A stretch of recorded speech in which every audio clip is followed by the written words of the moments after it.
shuttle, the reloading of the shuttle. Have you got this? So we want the bobbin, the thread pulling backwards against there, under there, and then I'll cut some up.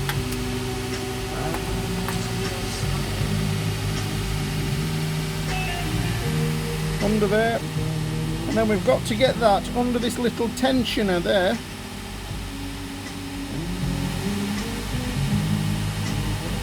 Come on, you little.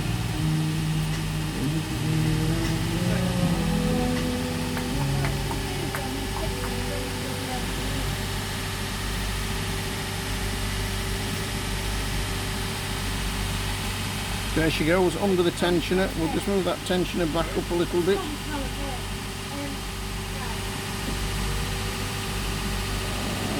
Come on, this is getting boring now. That's it. Lovely, and then back into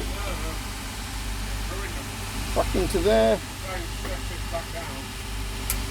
and then one stitch like that, pulls it up, and then we're back in action again. Lovely.